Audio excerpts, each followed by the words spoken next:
High students, இன்னைக்கு பார்க்கக்கூடிய topic என்னன்னா எலக்ட்ரிக் ஃபீல்டு லைன்ஸ், தமிழ்ல மின்புல கோடுகள். இங்க ஸ்பேஸ்ல, அதாவது வெளியில ஒரு சார்ஜ் வைக்கிறாங்க, சரௌண்டிங்ஸ் ஃபுல்லா எலக்ட்ரிக் ஃபீல்டு ப்ரொடியூஸ் ஆகிட்டு இருக்கும். சரியா?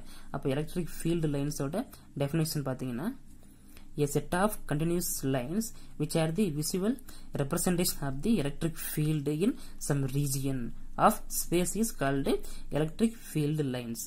அதாவது தமிழ்ல புறவெளியில் ஒரு பகுதியில் வைக்கப்பட்டுள்ள மின்புலத்தை காண்பிக்கும் வண்ணம் வரைபடும் தொடர்கோடுகளே மின்புல கோடுகள் எனப்படும்.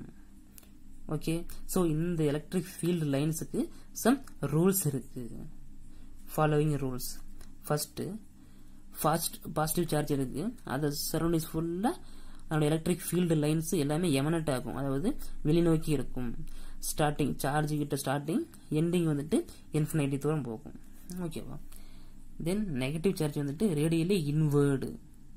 ஓகே, எல்லாமே அதோட டைரக்ஷன் எப்படி இருக்கும்? ஸ்டார்டிங் வந்துட்டு infinity, ending charge. Okay, second point, இங்க வந்துட்டு பாசிட்டிவ் சார்ஜ் நெகட்டிவ் சார்ஜ் ஐசோலேட்டடா பார்த்தோம், தனித்தனியா வச்சு பார்த்தோம். இங்க சம் டிஸ்டன்ஸ்ல வச்சு பார்க்கறோம். இது பாசிட்டிவ் சார்ஜ், இது நெகட்டிவ் சார்ஜ், ரெண்டும் அட்ராக்ட் ஆகும். அப்ப பாசிட்டிவ் சார்ஜ்ல இருந்து எமனேட் ஆகுது, எல்லா டைரக்ஷனும் வெளிநோக்கி போகுது, இங்க உள்நோக்கி வருது. ஓகே, அப்ப இந்த electric field at point P இருந்து ஒரு தொடுகோடு வரைகிறோம், அது டேஞ்சென்சியல். அந்த டைரக்ஷன்ல தான் எலக்ட்ரிக் ஃபீல்டு இ வெக்டர் இருக்கும். சரியா? தேர்ட் பாயிண்ட், நிறைய எலக்ட்ரிக் ஃபீல்டு லைன்ஸ் இருக்கு. அந்த எலக்ட்ரிக் ஃபீல்டு லைன்ஸ் அதாவது near from the charge, more tensor, larger magnitude. கிட்ட வந்துட்டு அதோட செறிவு அதிகமா இருக்கும், அதோட ஃபீல்டு லைன்ஸும் அதிகமா இருக்கும். அதுவே டிஸ்டன்ஸ் கொஞ்சம் தள்ளி வைக்கும் போது அதோட செறிவும் குறையும், அதோட ஃபீல்டு லைன்ஸும் என்ன குறையுது பாருங்க.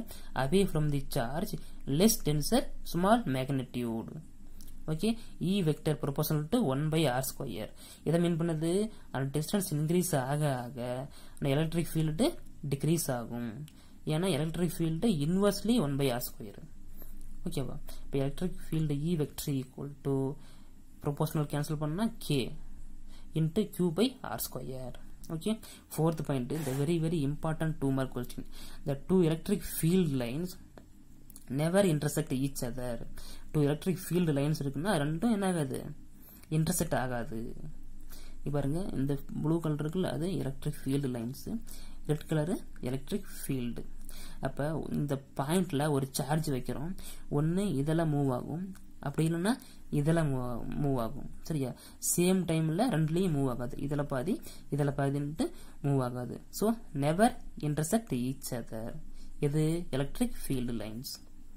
ஓகே, ஃபிஃப்த் பாயிண்ட், இதுல வந்துட்டு பாசிட்டிவ் சார்ஜ் இல்ல, ஆல் டைரக்ஷன் ஆகும், எல்லாமே எமனேட் ஆகும்.